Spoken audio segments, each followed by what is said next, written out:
Jika semua berjalan lancar, beberapa hal yang kamu anggap mustahil hari ini, percayalah, akan segera terwujud beberapa tahun mendatang. Dengan teknologi. Hai, apa kabar?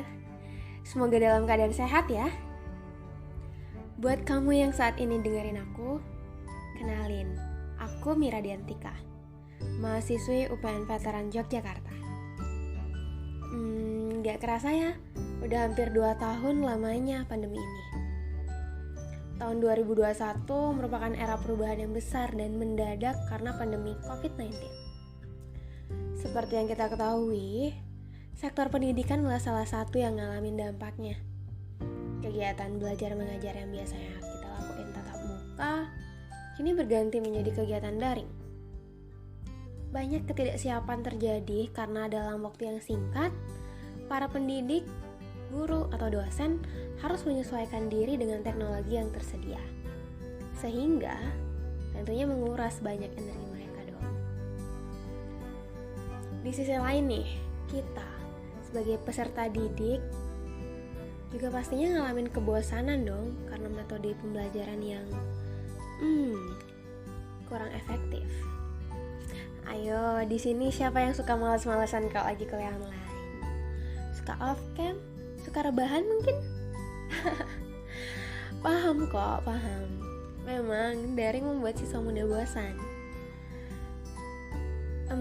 Kita mungkin perlu metode baru yang dapat memberikan kesenangan belajar. Mungkin dapat dibalut dengan teknologi.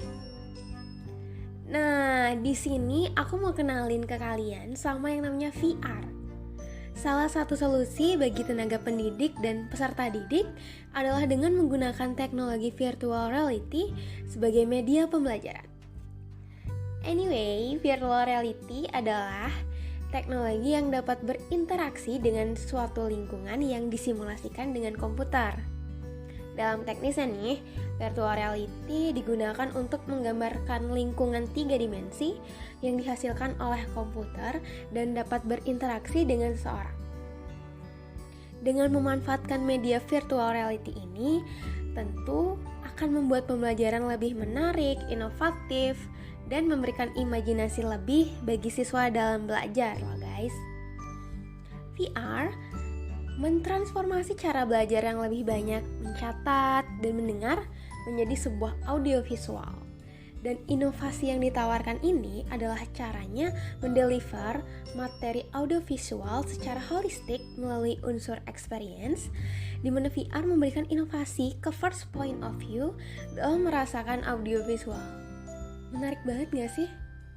Nah, kemampuan virtual reality ini membuat dunia virtual di mana manusia dapat berinteraksi dengan objek maupun subjek di dunia virtual itu menjadi suatu inovasi yang mutakhir di era teknologi Society 5.0 saat ini.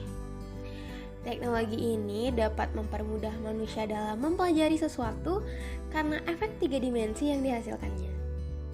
Gak heran kan kalau teknologi VR ini dapat dimanfaatkan untuk dunia pendidikan? Khususnya bagi para pelajar agar lebih mudah memahami pelajaran. Mungkin kalian bertanya, emangnya udah terbukti tentang sebagus apa sih VR dalam pemakaiannya?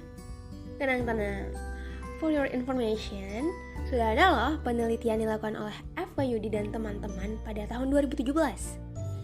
Nah, jadi gini, karena kurangnya pemahaman anak terhadap materi tentang pelajaran sistem tata surya nih, maka dibuatlah aplikasi pembelajaran tentang planet dan benda-benda langit yang berbasis VR menggunakan Oculus dan Leap Motion sebagai sarana untuk mempermudah pembelajarannya. Aplikasi ini dapat mempermudah anak dalam mempelajari planet dan benda-benda langit yang ada dengan lebih mudah dipahami dengan virtual yang seperti nyata. Kebayang nggak? Anak dapat berinteraksi dengan objek seperti planet, satelit, matahari, dan bintang. Itu karena teknologi. Nah, sebagai salah satu platform pendidikan yang peduli dengan perkembangan teknologi edukasi, ada nih yang namanya Lentera Edu, yang diinisiasi oleh Putra Sampoerna Foundation, yang meyakini bahwa teknologi virtual reality dapat menjadi solusi bagi penyesuaian kegiatan belajar mengajar di era pandemi, sekaligus sebagai gerbang untuk menyatukan teknologi yang bersahabat bagi tenaga dan peserta didik secara bersamaan. Nah, dalam keterangan yang ditulisnya, Managing Director Milya Lab, Andes Rizky menjelaskan kalau mereka itu sebelumnya udah pernah ngelakuin uji coba ke 10 provinsi dengan bekerja sama dengan sekolah-sekolah yang direkomendasikan Jaringan Ikatan Guru Indonesia loh. Nah, hasilnya gimana? Nah, jadi uji coba yang ngelibatin 1.800 peserta didik dari jenjang dasar dan menengah ini memberikan hasil yang sangat positif. Wow, dari data uji coba yang dilakuin, penggunaan VR ini meningkatkan emosi positif siswa hingga 90%. Yang kedua, meningkatkan daya ingat dan pemahaman siswa pada konteks pelajaran hingga 80%. Dan juga mampu meningkatkan nilai rata-rata kelas hingga 53%. Luar biasa.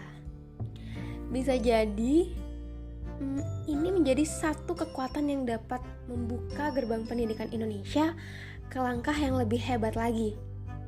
Belum lagi pemanfaatan teknologi informasi dan komunikasi secara optimal dapat membantu negara kita mengakselerasi pemenuhan tujuan pembangunan berkelanjutan atau SDGs.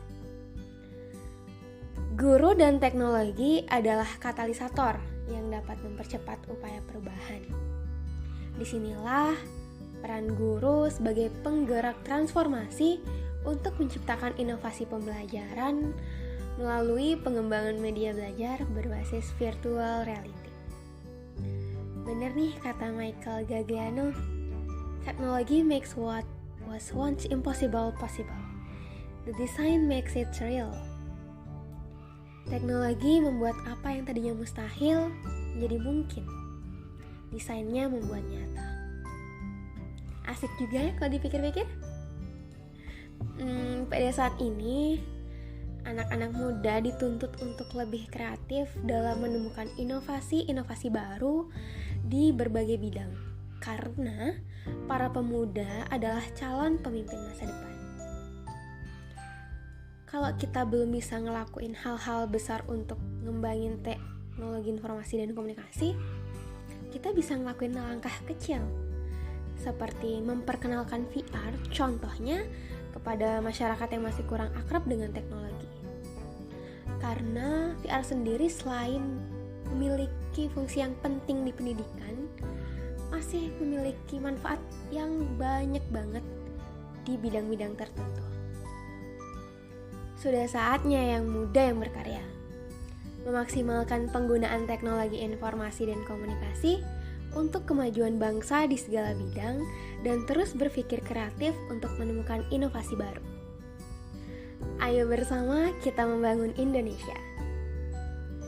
Namun, pembangunan negara hendaknya juga diiringi dengan pembangunan karakter SDM-nya, sehingga kita dapat bersikap bijak dalam penggunaan teknologi dan memanfaatkan teknologi untuk hal-hal yang positif. Jadi, jangan sampai kita, manusia si pembuat teknologi ini, terpedaya oleh teknologi itu tersendiri, yang merupakan kecerdasan buatan, hasil dari kecerdasan alami kita. Gimana menurutmu teman? Well, itu dia bahasanku tentang teknologi baru. VR khususnya, sebagai media pembelajaran untuk next generation, untuk Indonesia yang lebih maju. Oke teman-teman, terima kasih sudah mendengarkan podcast ini sampai akhir. Jangan lupa untuk selalu jaga kesehatan dan bye.